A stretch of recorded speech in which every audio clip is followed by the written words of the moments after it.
Pastor Shameer, നിങ്ങൾ 2002 ഈ ക്രിസ്തീയ വിശ്വാസ പ്രമാണം യേശുക്രിസ്തുമായുള്ള ബന്ധത്തിലേക്ക് വരുന്നു. നിങ്ങൾ അന്ന് കണ്ട പെന്തക്കോസ്ത് ഗോളം, ഞാൻ ഈ ഗോളം എന്ന് പറയുന്നത് എല്ലാ പെന്തക്കോസ്ത് പ്രസ്ഥാനങ്ങളും കൂടെ ചേർത്ത് ഒരു വാക്ക് ഉപയോഗിക്കാം. അതെ അതെ, തീർച്ചയായിട്ടും. പ്രധാനമായി നിങ്ങൾ കാണുന്ന വ്യത്യാസം എന്താണ്? പ്രധാനമായിട്ട് ഞാൻ കാണുന്ന വ്യത്യാസം, അന്ന് ഇറങ്ങിത്തിരിച്ച അന്നെന്ന് പറയുമ്പോൾ 2002 തന്നെ അല്ല, അതിനു മുൻപുള്ള അനേക വർഷങ്ങളുണ്ട്. ആ കാലങ്ങളിലൊക്കെ ഇറങ്ങിത്തിരിച്ച ദൈവമക്കളുടെ ലക്ഷ്യം നിത്യതയായിരുന്നു. ആ നിത്യത എന്ന ലക്ഷ്യത്തിന് മുമ്പിൽ ഈ ലോകത്തിലുള്ള മറ്റൊന്നും അവർക്കൊരു സബ്ജക്റ്റ് അല്ലായിരുന്നു. ബാക്കിയെല്ലാം സെക്കൻഡറി ആയിരുന്നു.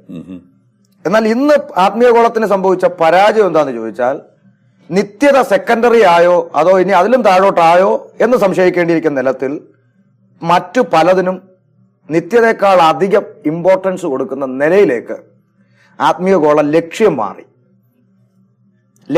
അതിന്റെ ഒരു പരിധിവരെ കാരണം എന്താണെന്ന് ചോദിച്ചാൽ, അന്നത്തെ ജനത്തിന് ദൈവവചനം നന്നായിട്ട് അറിയാമായിരുന്നു. അടിസ്ഥാനം വചനമായിരുന്നു. എന്ത് കാര്യത്തിലും വേദപുസ്തകത്തിലുണ്ടോ എന്ന് പരിശോധിച്ച് ചെയ്യുന്ന ഒരു തീരുമാനം ഉണ്ടായിരുന്നു.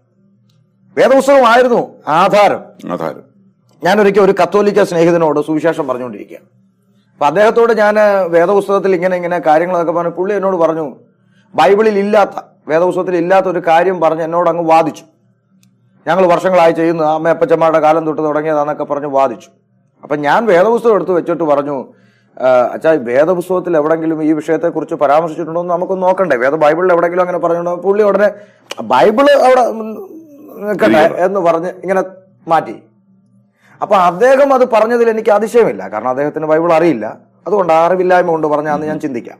പക്ഷെ ഇന്ന് പെന്തക്കോസ്തിലെ പാസ്റ്റേഴ്സിനോട് നമ്മൾ ചില കാര്യങ്ങൾ പറയുമ്പോൾ, അച്ഛാ, ഇത് ബൈബിളിന് അടിസ്ഥാനമാണ്, ബൈബിൾ അവിടെ. അപ്പൊ ഇപ്പൊ ഇത് തള്ളി മാറ്റുന്നത് പാസ്റ്റർമാർ ഉൾപ്പെടെയാണ്. അപ്പൊ ബൈബിളിനേക്കാളും വചനത്തിനേക്കാളും അധികം പ്രാധാന്യം, നിത്യതയേക്കാൾ അധികം പ്രാധാന്യം മറ്റു പലതും ഇന്ന് ആത്മീയ ഗോളത്തിൽ കൊടുത്തുകൊണ്ടിരിക്കുന്നു. താങ്കൾ പറയുന്നതനുസരിച്ച് നമ്മുടെ ആത്മീയ ഗോളത്തിൽ ഒരു മൂല്യശോഷണം സംഭവിച്ചുകൊണ്ടിരിക്കുന്നു എന്നുള്ളത് തീർച്ചയായിട്ടും സംഭവിച്ചിട്ടുണ്ട്. അതിലൊരു പ്രധാനപ്പെട്ട വിഷയമാണ് താങ്കൾ പറഞ്ഞ ദൈവവചനത്തോടുള്ളതായ താല്പര്യം ആളുള്ളത് കുറഞ്ഞു. അത് തന്നെയല്ല, നിത്യത, പിതാക്കന്മാരുടെ കാലത്ത് അവരുടെ പ്രധാനപ്പെട്ട ദർശനം എന്ന് പറയുന്നത് നിത്യതയിൽ, അവരുടെ തന്നെയല്ല, വേദപുസ്തകത്തിന്റെ അടിസ്ഥാനവും നിത്യതയാണ്. ഒരു വ്യക്തി യേശുക്രിസ്തുവിന്റെ പിന്നാലെ ഇറങ്ങിത്തിരിക്കേണ്ടുന്ന ആത്യന്തികമായ ലക്ഷ്യം, യേശു എന്തിനാണ് നിനക്ക് വേണ്ടി മരിച്ചതെന്ന് ചോദിച്ചാൽ, എനിക്ക് കാറ് തരാനോ എന്നെ അംബാനി ആക്കാനൊന്നും പറയാൻ ബൈബിൾ ഒരിക്കലും അനുവദിക്കുന്നില്ല. മറിച്ച് എന്റെ ആത്മാവിന് നിത്യജീവൻ ലഭിക്കേണ്ടതിന്, ഞാൻ പാപിയായിരിക്കുമ്പോൾ എന്റെ പാപത്തിന് പരിഹാരം വരുത്തുവാൻ യേശു എനിക്ക് വേണ്ടി മരിച്ചു, എന്നെ സൗജന്യമായി നീതിമാനായി പ്രഖ്യാപിച്ചു ദൈവം. അതുകൊണ്ട് എനിക്ക് ലഭിച്ചത് എന്താന്ന് ചോദിച്ചാൽ, ഇന്ന് വീണ് മരിച്ചാൽ അല്ലെങ്കിൽ കാഹളം ധ്വനിച്ചാൽ എന്റെ ആത്മാവിന് ഒരു നിത്യത അടിവരയിട്ട് ഞാൻ ഉറപ്പിച്ചു എന്ന് പറയുന്നതാണ് ബൈബിളിന്റെ ഭാഷയിൽ ഒരുവൻ യേശുവിന്റെ പിന്നാലെ ഇറങ്ങിയതിന്റെ ലക്ഷ്യം.